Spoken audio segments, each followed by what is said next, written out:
tengo que grabar esto y les voy a compartir pantalla para que vean el siguiente video.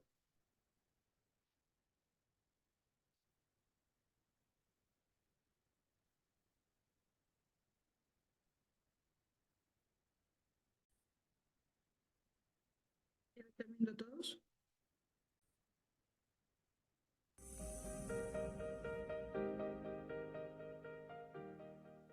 Hola, me llamo María Sacó, soy de la Universidad Técnica Estatal de Quevedo, pertenezco a la Facultad de Ciencias Empresariales de Nivelación y Administración de Empresa C.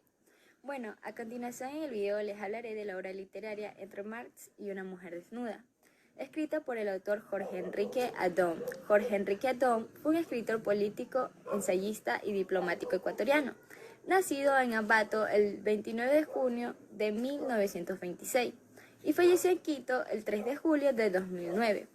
Fue hijo del también escritor de temas ocultistas y esotéricos Jorge Elías Francisco Adón, nacido en el Líbano y emigrado en Latinoamérica.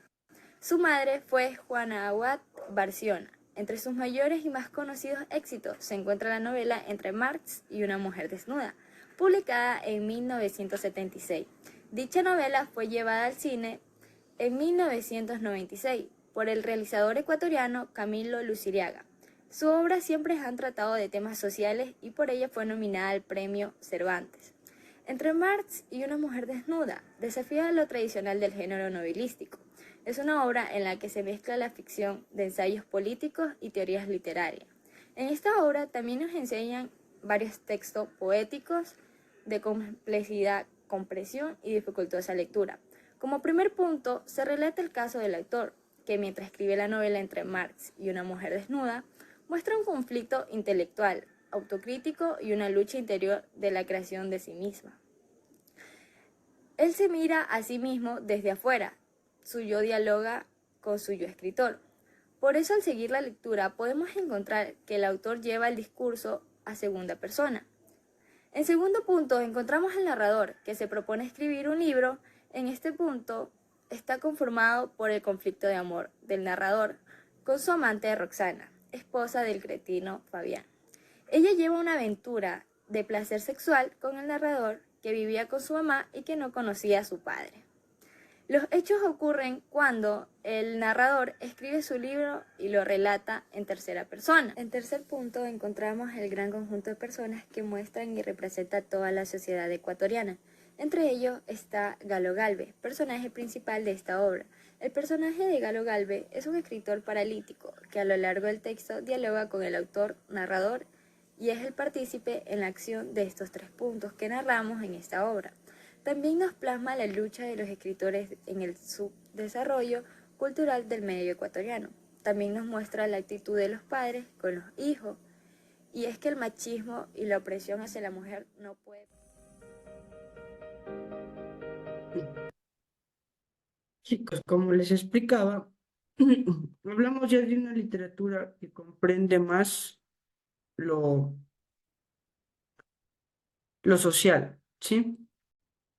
Justamente parte de sus características de la literatura ecuatoriana en la segunda mitad del siglo XX se refieren a que ya hay un cambio dentro de las estructuras culturales antropológicas del hombre ecuatoriano. Por ejemplo, ¿dónde están concentradas las mayores oportunidades laborales para el ser humano? A ver, les hago esa pregunta. Aquí en el Ecuador, para el hombre ecuatoriano, para la sociedad ecuatoriana. ¿Campo o ciudad?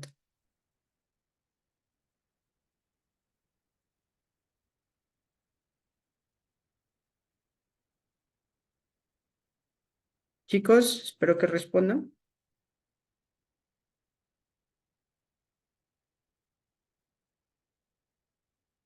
En ciudades, Una ciudad, ¿no es cierto? ¿Dónde, a ver, preguntas de cultura general, ¿dónde creen que hayan más posibilidades de desarrollo integral de una persona en el campo de la educación y del trabajo?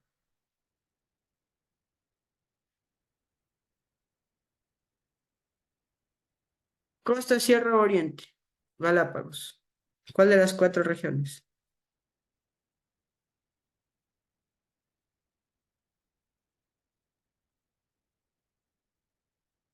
Preguntas de ciencias sociales, chicos. Esto es ciencias sociales. Actualmente las provincias que mantienen la economía ecuatoriana están Quito, Guayaquil, Cuenca, Orellana y Machala, las cinco provincias con mayor crecimiento económico en el Ecuador. Quiere decir que las personas que migran dentro del Ecuador, que migran a estas ciudades, tienen más oportunidades de desarrollo económico.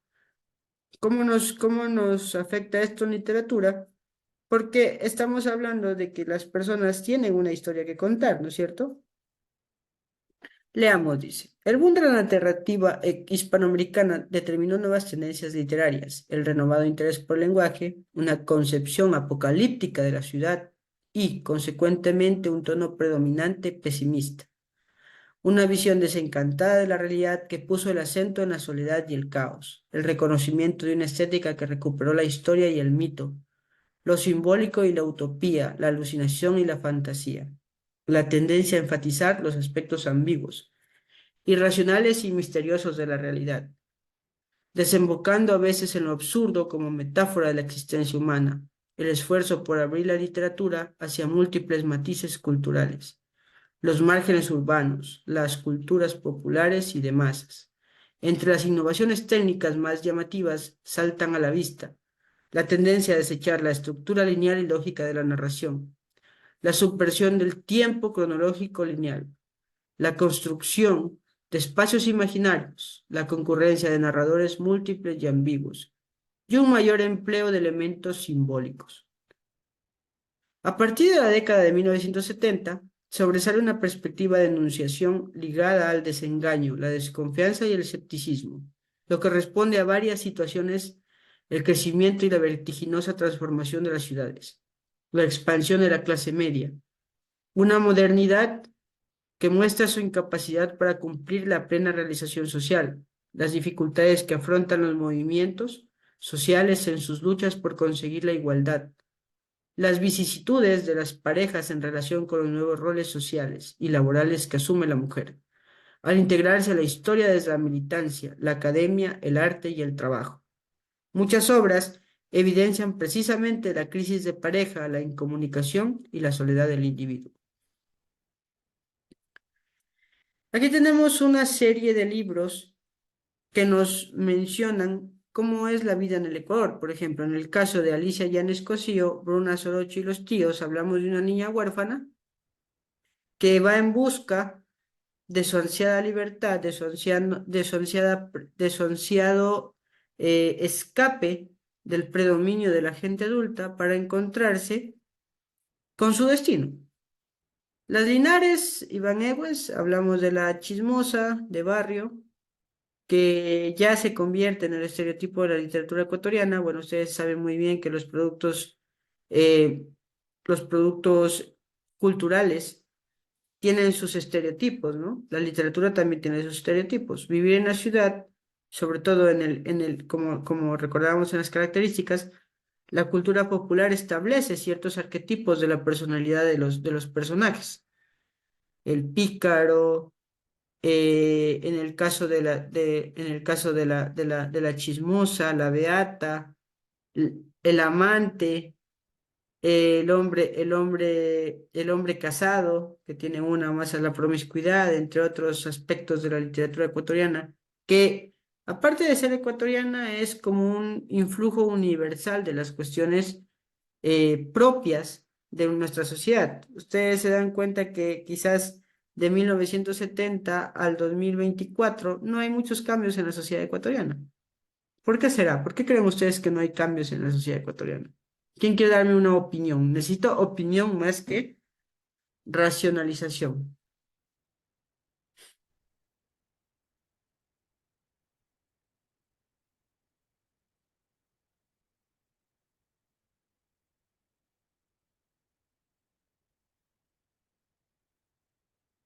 Chicos, espero.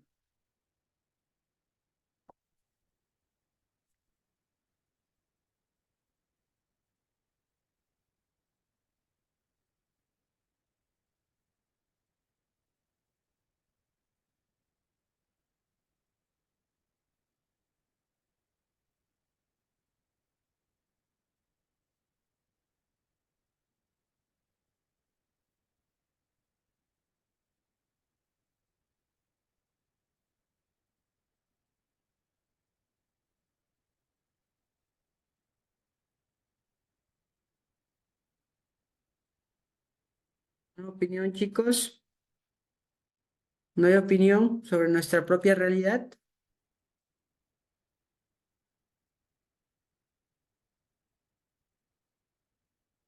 Mucho silencio. Les leeré un fragmento de un escritor lojano que escribió una obra que se llama Polvo y ceniza, ¿sí? Dice, jóvenes, maduras o casi niñas, que estrenarían vestidos plisados, faldas estrechas con vuelos, peinados lacios y maquillajes lánguidos. Claro que podrías, hombre, le dijo sonriendo el dueño de casa palmeándole con distracción el hombro. Y él se puso a pensar que era una temeridad estar allí, en el centro mismo de la ciudad de Loja, en la casa de un notable que daba una fiesta a sus amigos, casi todos tan notables como él, altos, empleados de la jurisdicción, autoridades de la mismísima intendencia, militares de sable y espuelas, algún candidato a diputado, gentes importantes que no sospechaban lo cerca que él se hallaba, bebiendo el mismo vermut que ellos bebían, escuchando la música a cuyos sones ellos bailaban, mirando a lo lejos de reojo las caderas, las pantorrillas de sus mujeres, hermanas, hijas, y admiró la serena audacia del dueño de casa, invitarlo aquella misma noche para proponerle un negocio, para brindarle unas copas y observarlo, burlón y divertido, como uno de aquellos osos negros y resoplantes que se capturan con trampas en las montañas espesas de Yuluj. Entonces desconfiaba y temía, y multiplicaba sus miradas buscando algunos ojos que lo estuvieran reconociendo, o unos labios que dieran el grito de alarma. El bandido está aquí, en esta casa, con su revólver, disimulando en amplitud de su leve antigua, rural, ordinaria, desentonante en aquella profusión movediza de ternos de casimir rayados, de zapatos de charol, de vestidos, de organdí del color y la consistencia de las nubes en verano, de tules sosteniendo moños, de borsalinos afelpados sobre los roperos. ¿Qué descripción da, chicos, sobre los personajes que hay allí dentro de esta breve narración que hice?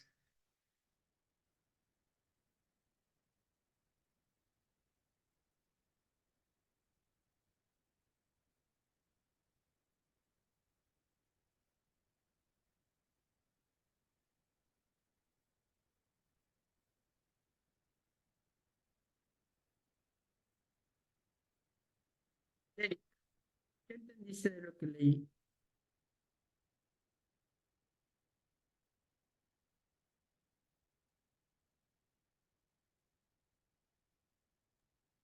Dicen, no le escuché. ¿No escuchaste? O sea, lo que me dijo ahorita no lo escuché, digo. A ver, ¿qué escucharon de lo que yo leí? De lo que leí de este fragmento de Eliezer Cárdenas. O sea, no está allí en el libro digital, lo tengo en el libro, en un libro físico. ¿Sí? Es Polvo y ceniza es una obra en la que se habla de un forajido. ¿Sí? Como les decía, al hablar de la utopía de la sociedad, hablamos también de los abusos que existen entre la sociedad. Dentro del libro que les acabo de leer, del fragmento del libro que les acabo de leer, se habla de un forajido que es invitado a una casa de ricos. Justamente esta obra es lojana.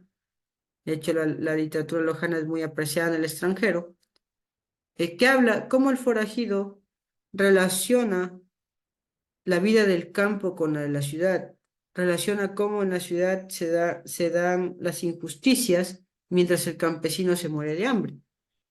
Entonces él, eh, en polvo y ceniza, el forajido lo que hace es lo siguiente, robarle al rico para dárselo al pobre, una especie de qué, a qué figura les recordaría de la literatura Buenos universal. días, Licen.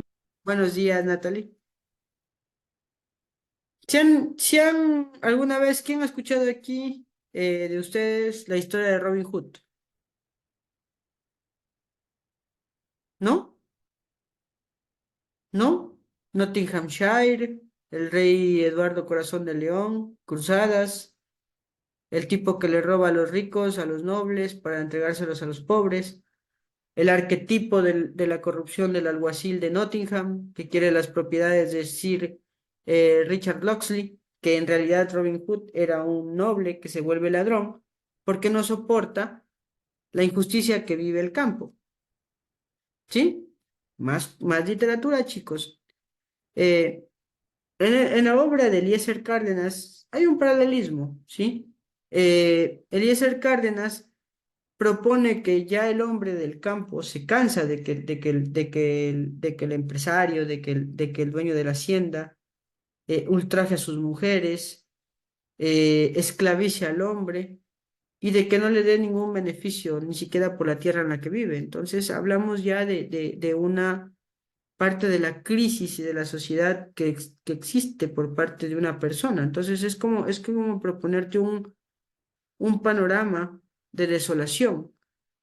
Eh, esta obra es importante por el hecho de que cuando se habla de este tipo de literatura, la gente generalmente eh, se escandaliza. Por ejemplo, les comento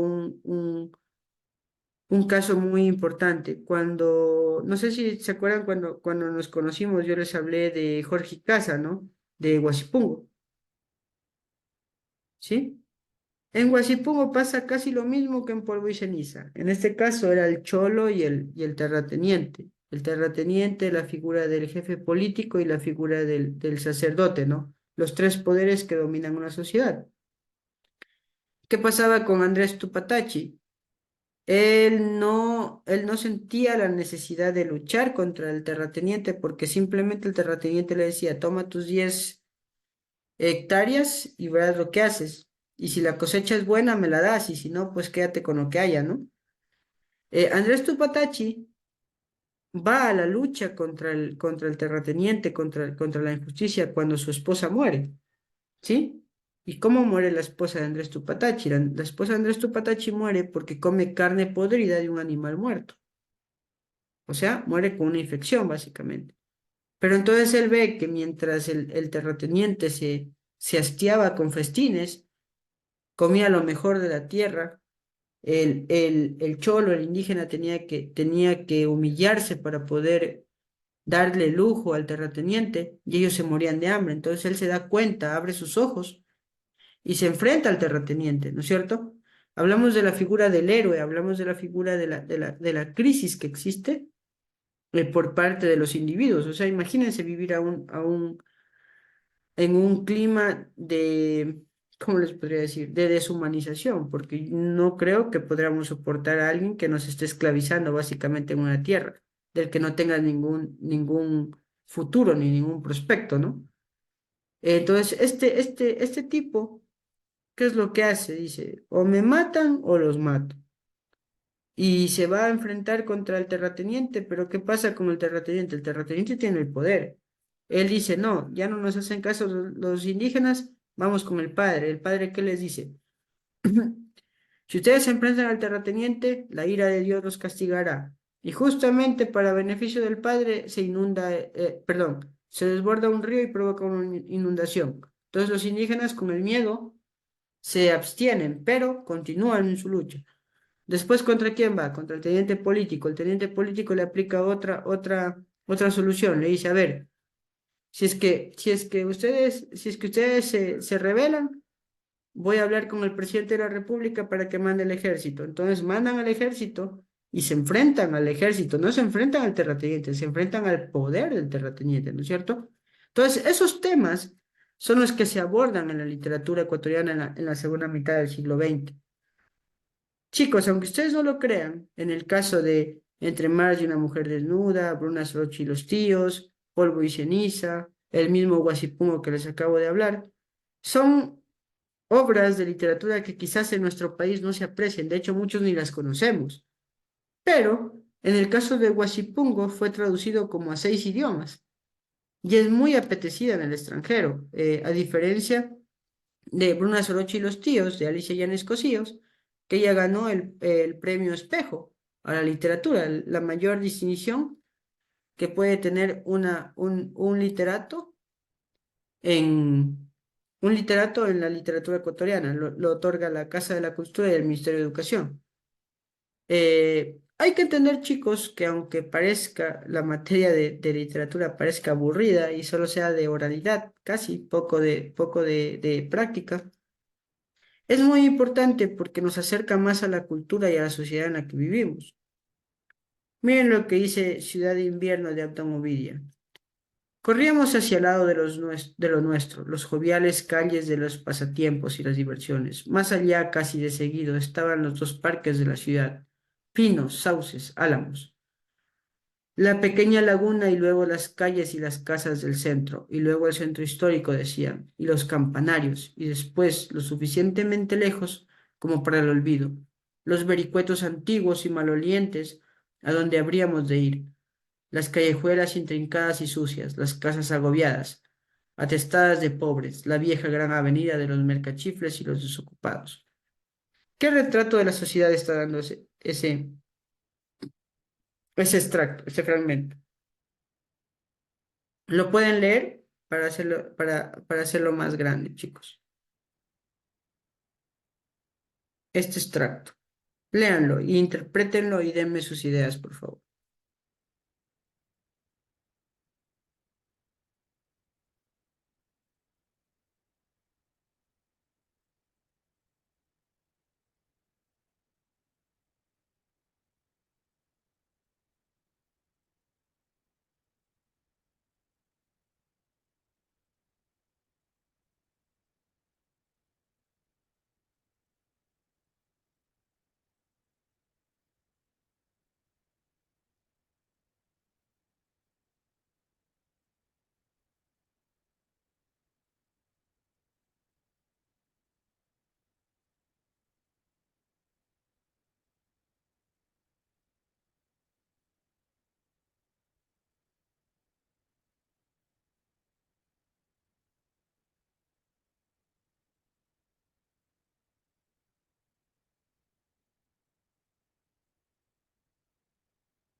¿Ya? A ver, chicos, ¿de qué se trataría este pequeño texto? ¿Qué logran distinguir allí? ¿Qué características distinguen? ¿A qué se refiere Abdón Uvidia con esta pequeña descripción?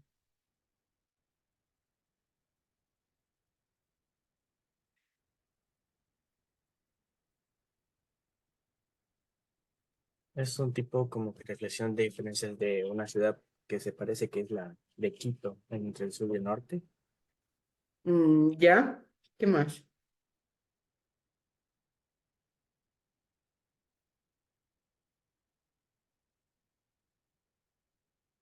¿Qué forma lo relata? Románticamente, metafóricamente. ¿Cómo creen que lo relata? Porque allí hay muchas metáforas, ¿no? Por ejemplo, habla justamente lo que me parece más interesante, dice, a dónde habríamos de ir, las callejuelas intrincadas y sucias, las casas agobiadas, atestadas de pobres, la vieja gran avenida de los mercachifles y los desocupados, dice. Los vericuetos antiguos y malolientes. Estamos hablando de diferencias abismales, ¿no? En el otro dice, más allá casi seguido estaban los dos parques de la ciudad, pinos, sauces, álamos, la pequeña laguna, y luego las calles y las casas, y las casas del centro, y luego el centro histórico. Quito, ¿no? Pero también podría ser Cuenca, ¿o no? Cuenca también tiene un centro histórico. O podría ser, no sé, Riobamba, no creo, porque Riobamba no tiene centro histórico. Ibarra, la Avenida de las Iglesias, eh, Quito, una comparación muy cercana a lo que es Quito, ¿no? Podríamos hablar de la pequeña laguna, un lugar que tenga lagunas en Quito, ¿cuál será? ¿Qué parque podría ser? ¿Quién conoce Quito? La Carolina. Parque La Carolina, ¿no es cierto? La Carolina. Entonces hacen un retrato hablado de las condiciones de un lugar, ¿no es cierto?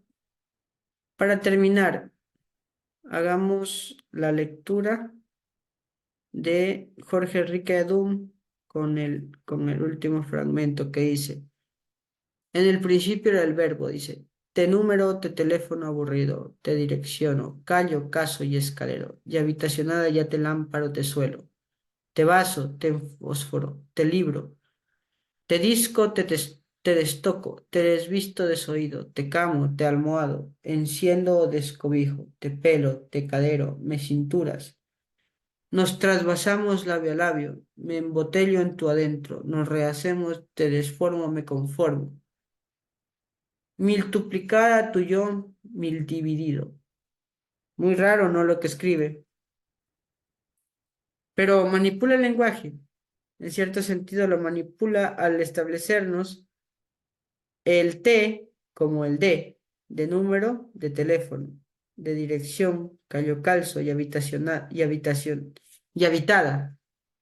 Dice, ya de lámpara de suelo, de vaso, de fósforo, de libro, de disco, de estoque, de desvisto, desoír, de cama, de almohada, enciendo el descobijo, de pelo, de cadera, en cintura. Nos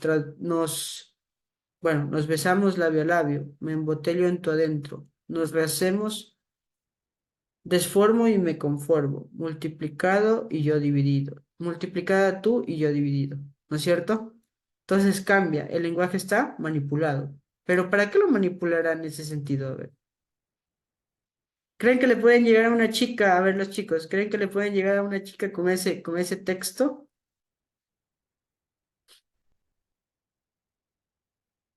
¿Será? Por lo menos le sacan una sonrisa o la ponen a pensar. Eric, ¿qué harías tú? ¿La pones a pensar?